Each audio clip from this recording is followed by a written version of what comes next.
yeah, then we have like implement regular integrity checks or encryption of the serialized objects.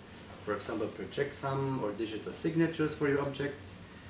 So if it gets tampered, then you know how to react on that case, right?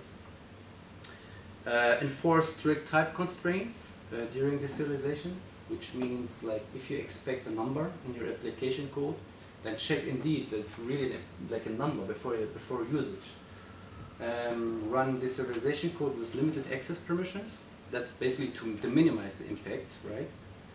And what you can do else, you can use a web application firewall, which is able to detect such type of vulnerabilities.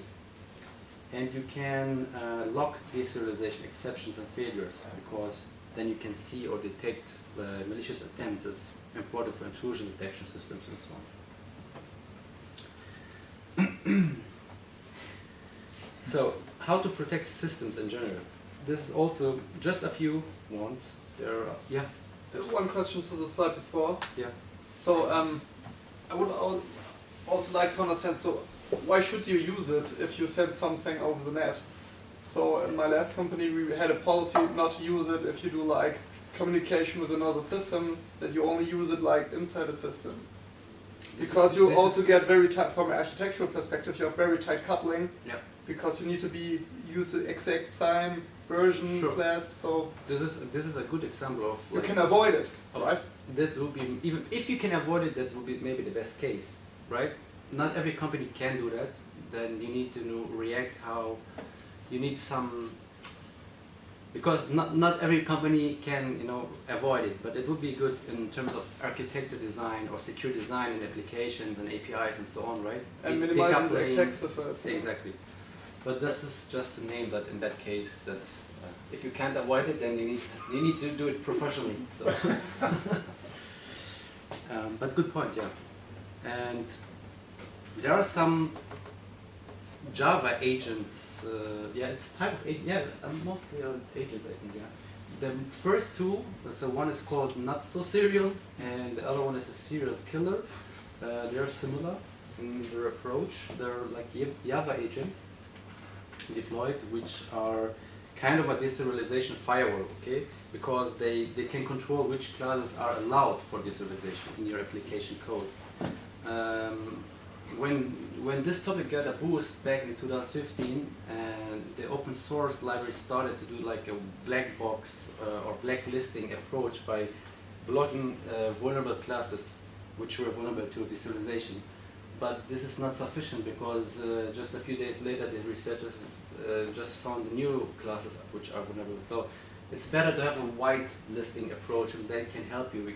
You know which classes you expect or allowed in that step in your code, and everything else not. The second one is similar, as I mentioned, is also whitelisting and blacklisting approach. The last one is a JVM instrumentation agent, which you can run on one of your test servers, which observes deserialization in your application and provides you the class names, which helps you to build white lists for these classes you can use, right? And so, last but not least, some case studies. Because now you can think, is this really critical or not, right? It's a new type, it's on the new list, or so how we deal with it, is it critical or not?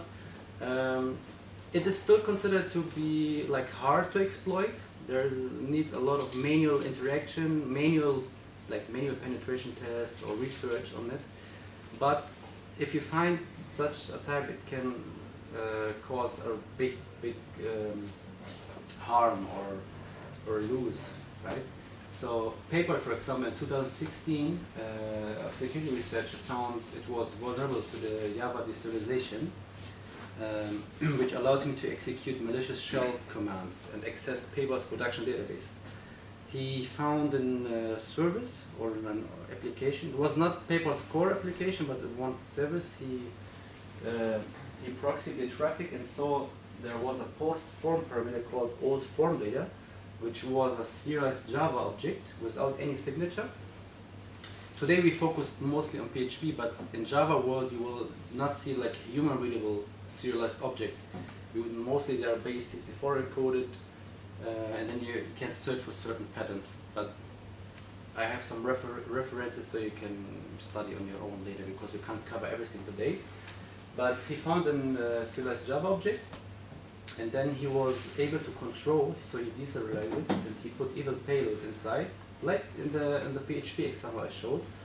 And he sent it back, and then he was able to make some DNS and HTTP requests back to his own system. And so,